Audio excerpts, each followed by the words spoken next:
My name is Gavin Evans, and this is my review of Ratchet and Clank Tools of Destruction. Now, this is a game that I loved growing up, and just playing it for the first time in like a decade at least, it just brought back so many nostalgic memories, and Ratchet and Clank is a franchise I've always enjoyed. I like the characters, I like the goofy weapons, like the disco ball that makes people dance. I've always loved that.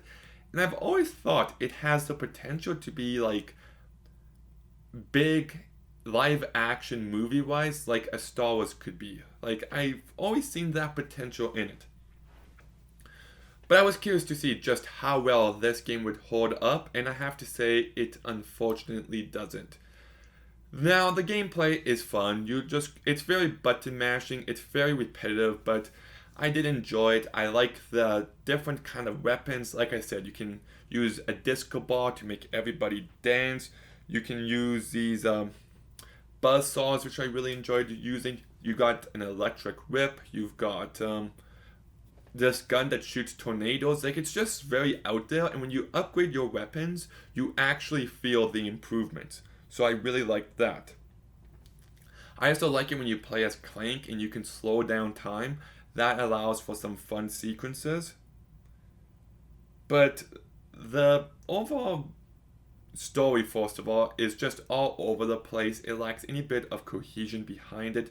You go from here to there to here, and the reasons why just feel like a stretch. I also feel like the exploration of Ratchet's past and his species, it's just not as rich as it needed to be. I also found the controls to be quite frustrating. Like, you have to use this geo laser to cut off this section in the wall a few times, and if you tilt your control like you're supposed to, it's impossible pretty much because it times out as well. So I found a way to turn it off, which made it a lot easier. Even same with when you have to fly as Clank. That was really frustrating. So make sure you turn off the controls because that was really frustrating. I hated the lack of checkpoints. Like, if you're just playing this game and you save it and you have to go somewhere and then you come back home and play it 5 hours later, the way it saves is really frustrating. I like the way games have evolved in that manner because, yeah, I just do not like this at all.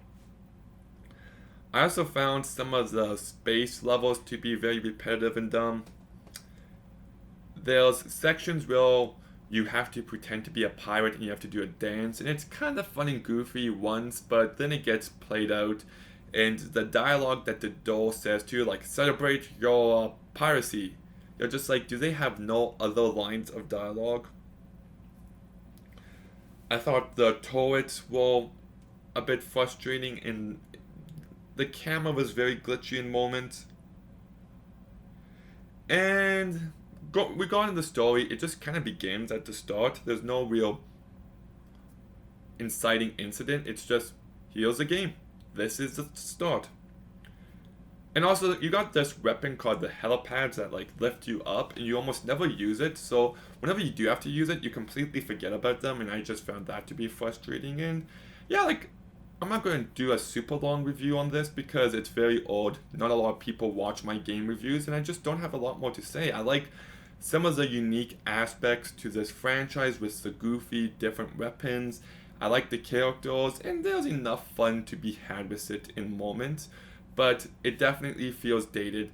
The lack of an autosave function is incredibly infuriating, and the story could have been better. Like, the guy in the green suit betrays you at a point, and it just has no weight behind it. And I know games didn't have as good of stories as they have now, but still. So, yeah, it's definitely flawed. It's got fun moments, but I'd never play it again. So I'll give Ratchet and Clank Tools of Destruction a 4 out of 10.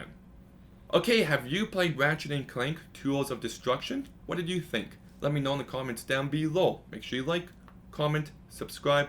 Stay tuned for some more videos soon. And Gavin